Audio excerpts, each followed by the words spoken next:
Olá pessoal do terceiro período de administração e o professor Demilson Pereira Ribeiro. Vamos continuar aqui o nosso trabalho com direito tributário. Nesse primeiro bimestre, o nosso foco é o direito tributário. Depois, como eu disse, nós vamos trabalhar o direito do trabalho. Cursinho aprovação para a gente seguir junto aí, o canal de aulas, gramaticalizando. Pessoal, de acordo com o nosso cronograma, essa é a aula de número 10. Continuamos trabalhando os conceitos fundamentais de direito tributário. Essa é a parte 3. O que nós estamos trabalhando aqui? Primeiro, nós estamos trabalhando o conceito das limitações constitucionais ao poder de tributar. Dentro das limitações constitucionais ao poder de tributar, nós estamos trabalhando as imunidades. Aqui um esqueminha só para a gente recordar, né? Nosso grande foco, por enquanto, são os impostos da União, quais são esses impostos, dos estados, aqui os impostos dos municípios, e depois, gente, nós vamos detalhar um por um desses impostos. Bom, tópico 4, nós estamos estudando as imunidades específicas. 4.1, nós vamos ver aqui a imunidade do IPI. O IPI, pessoal, é um imposto, por isso que nós estamos trabalhando aqui as imunidades. Ele é um imposto da União, tá aqui, ó, IPI, Imposto sobre Produto Industrializado. A previsão dessa imunidade na nossa Constituição é no artigo 153, parágrafo 4º, que diz: o imposto previsto no inciso 4, que é o IPI, o Imposto sobre Produtos Industrializados, não incidirá, olha a negativa, não incidirá sobre os produtos industrializados, porém não é qualquer produto industrializado, é importantíssimo que vocês vejam isso. Não incidirá sobre produtos industrializados destinados ao exterior. Então, trata-se de uma regra que compõe o esforço brasileiro. São também imunes ao IPI, essa então que nós estamos estudando, que é a imunidade do IPI, os livros, os jornais, os periódicos e o papel destinado à sua impressão.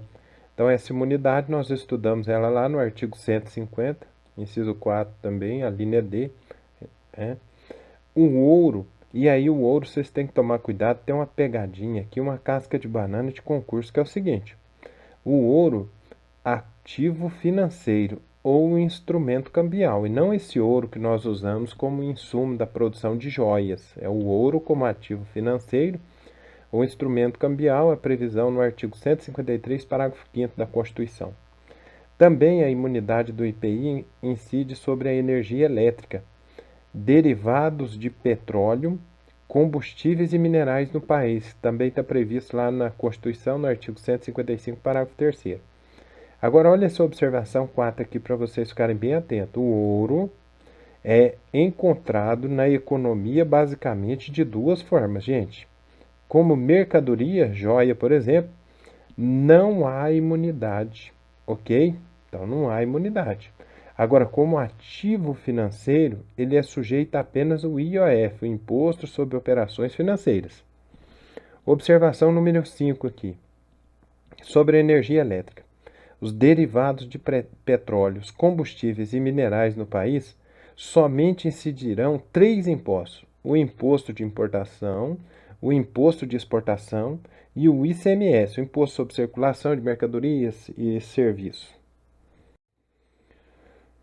Outra imunidade que nós podemos falar aqui no 4.2 é a imunidade do ITR, o Imposto Territorial Rural. Também previsão constitucional, aí no artigo 153, parágrafo 4º, que diz que o imposto previsto no inciso 6, aqui quando fala no previsto no inciso 6, nós temos aqui o ITR, que a gente acabou de relacionar aqui, porque é a imunidade do ITR, não incidirá, então veja que é uma hipótese de não incidência, sobre as pequenas glebas rurais, gente, definidas em lei, quando explore o proprietário que não possua outro imóvel.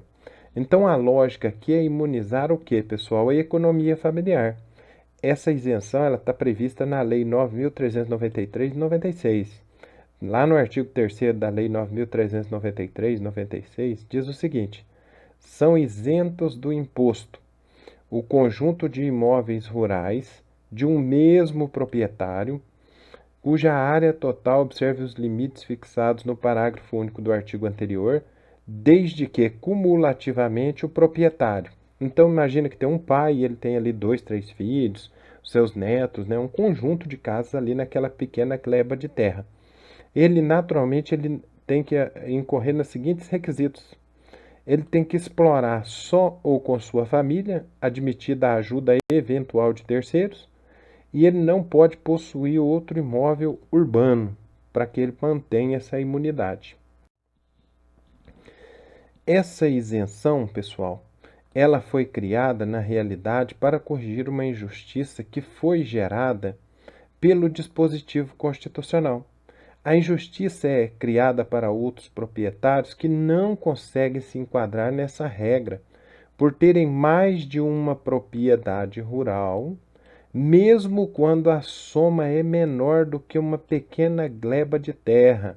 Então, às vezes, o pai já dividiu com seus filhos, né? E aí ficaram ali várias porções de terra no seu nome. Qual seria então a definição de pequena gleba de terra, gente?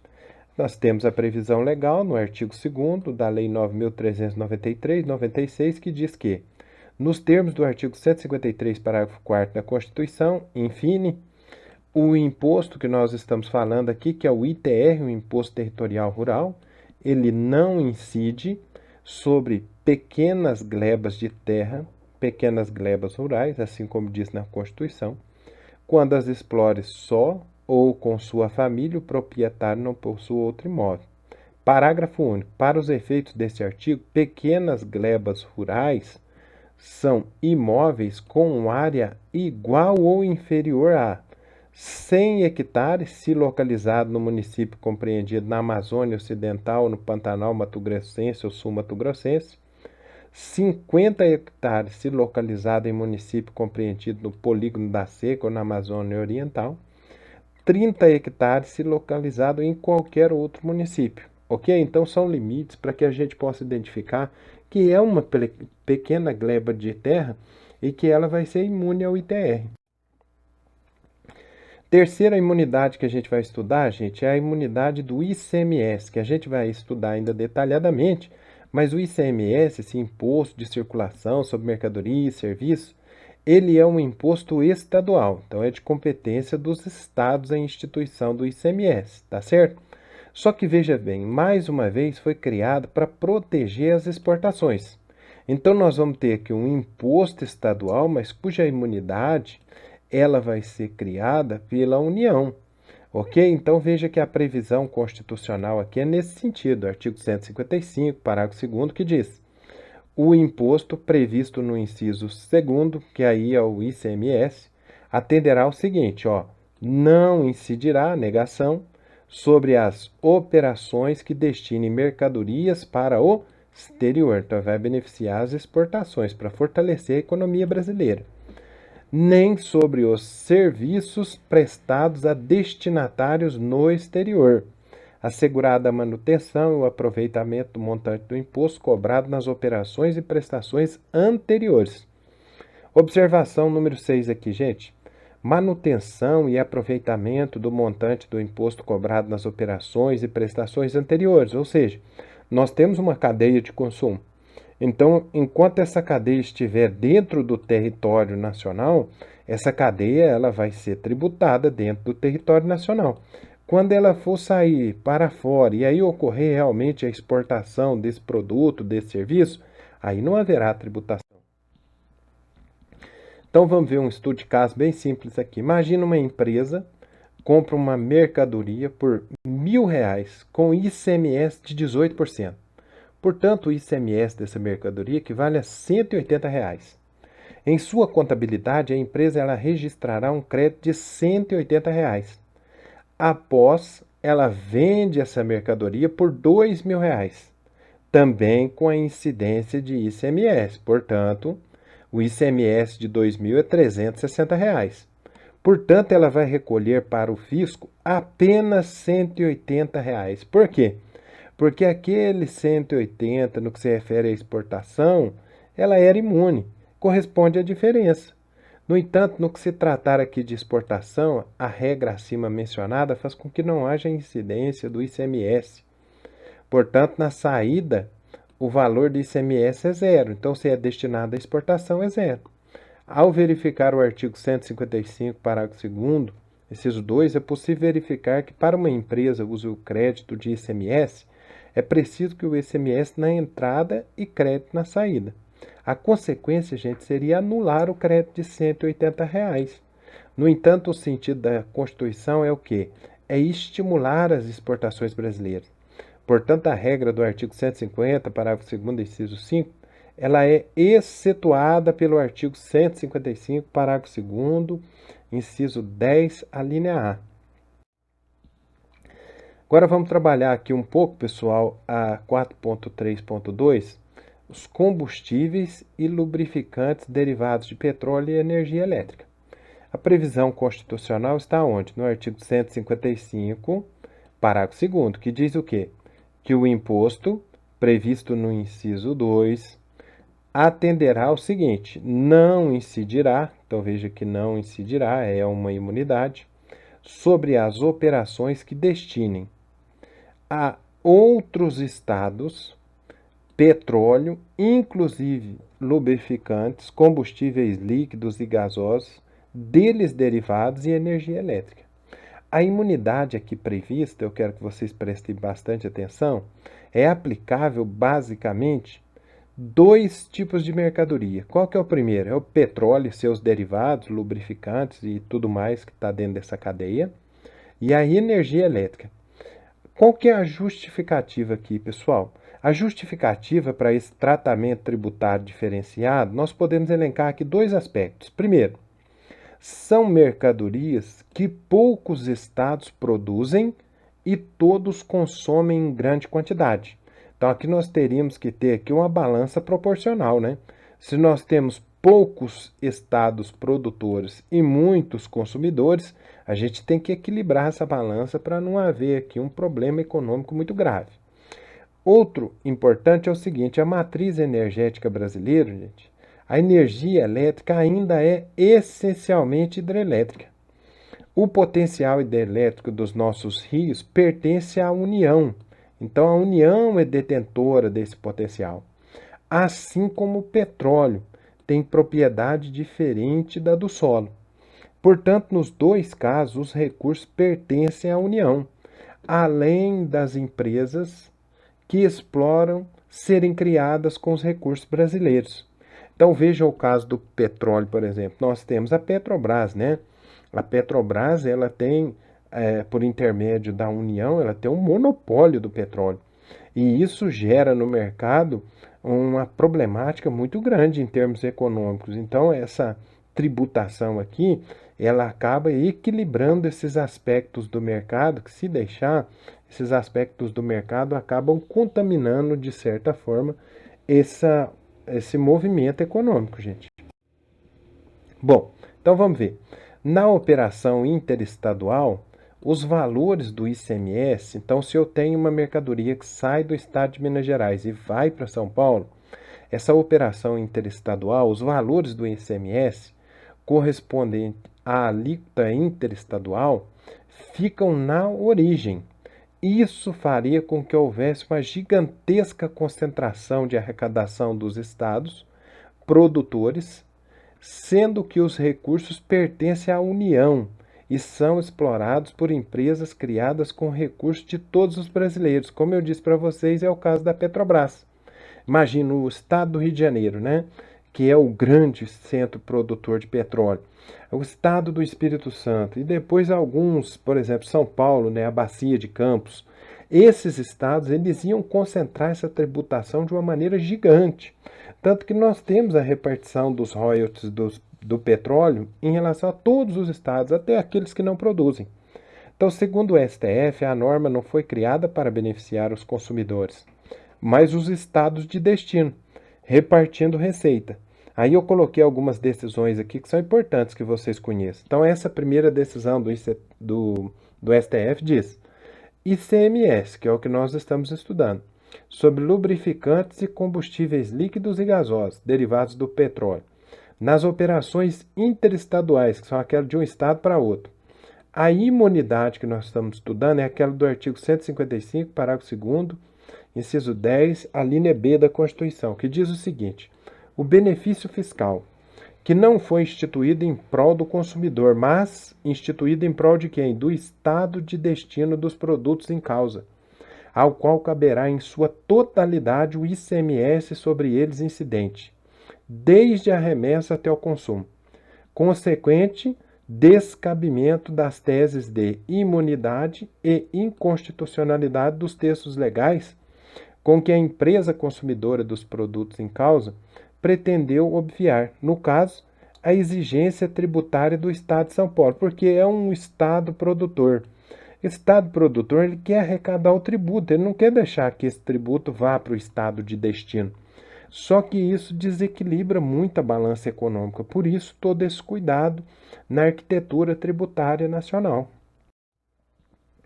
Ainda tem aqui, por exemplo, um outro julgamento aqui, que foi um agravo regimental, que diz o seguinte: a imunidade prevista no artigo 155, parágrafo 3º da Constituição, diz respeito às operações relativas à energia elétrica, combustíveis líquidos e gasosos, lubrificantes e minerais, o que não ocorre no caso em que as operações sobre os sacos de matéria plástica, veja, sacos de matéria plástica, eles não estão contemplados nessa imunidade, pela única circunstância de o polietileno ser derivado do petróleo e elemento para a fabricação deles.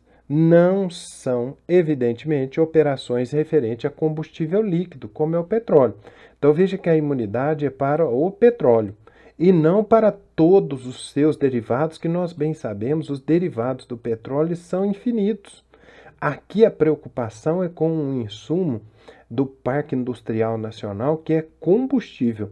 Então a imunidade tributária aqui prevista é sobre combustíveis para facilitar a industrialização, o desenvolvimento econômico do Brasil. Bom, no 4.3.3 nós vamos continuar ainda estudando as imunidades.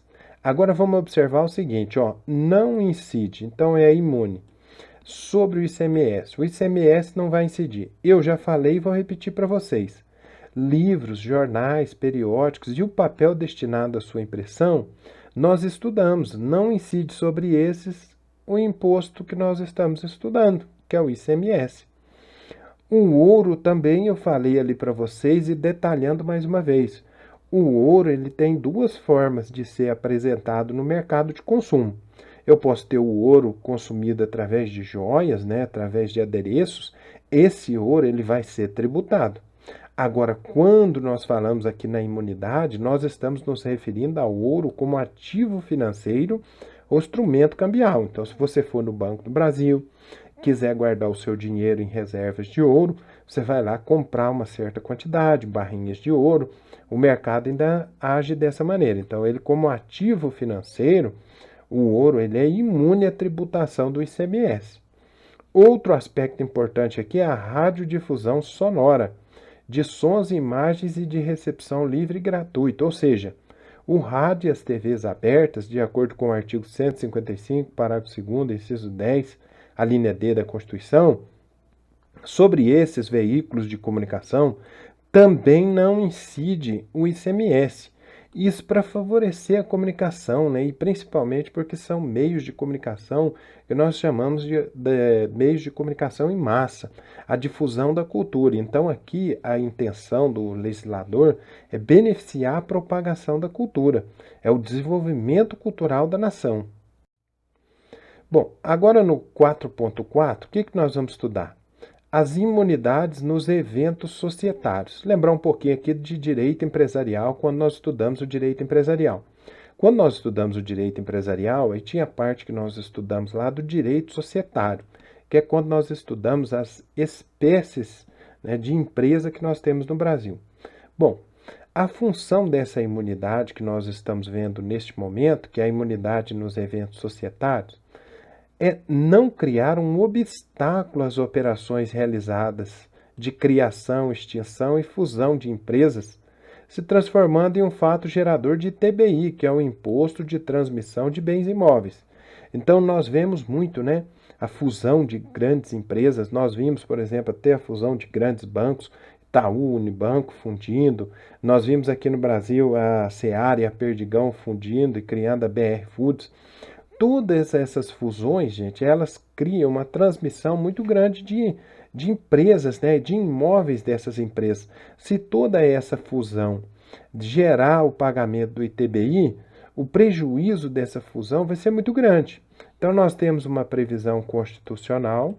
A Constituição, no artigo 156, parágrafo 2º, ela é clara ao dizer o seguinte: o imposto previsto no inciso 2º, no inciso 2, que eu já falei para vocês, é o ICMS, a gente vai continuar observando aqui que é o ICMS, não incide novamente sobre a transmissão de bens ou direitos incorporados ao patrimônio da pessoa jurídica em realização de capital, nem sobre a transmissão de bens ou direitos decorrente da fusão, incorporação, cisão ou extinção da pessoa jurídica, que a gente havia falado já lá no direito empresarial, né? Que são as maneiras, as formas que as empresas têm para se renovar, para se colocar no mercado. Salvo aí, veja que nós temos uma exceção. Salvo nesses casos, a atividade preponderante do adquirente for a compra e venda desses bens ou direitos. Então, veja bem, eu falei aqui da fusão do banco, do Itaú Unibanco, eu falei da fusão da Seara e da Sadia, né, BR Foods. Agora imagina a fusão de duas incorporadoras. Imagina que você tem aqui duas incorporadoras, né? Elas compram imóveis, elas incorporam imóveis, elas revendem imóveis. Essas não serão beneficiadas com essa imunidade tributária. Então, a exceção aqui é bem clara, salvo nesses casos, a atividade preponderante do adquirente for o quê? Compra e venda de bens ou direitos, locação de bens imóveis ou arrendamento mercantil. Porque senão essas empresas elas estariam recebendo um benefício puramente econômico, que não se reverteria em nada de positivo para a sociedade, só para os seus sócios. Agora vamos falar um pouquinho aqui da imunidade na transferência decorrente de reforma agrária, que está previsto na Constituição também, no artigo 184, parágrafo 5º, que diz o quê? São isentas, que eu já corrigi para vocês, não é hipótese de isenção, a isenção é legal, aqui é uma hipótese de imunidade, é constitucional, de impostos federais, estaduais e municipais, as operações de transferência de imóveis desapropriados para fins de reforma agrária. A jurisprudência é clara no sentido de dizer o quê?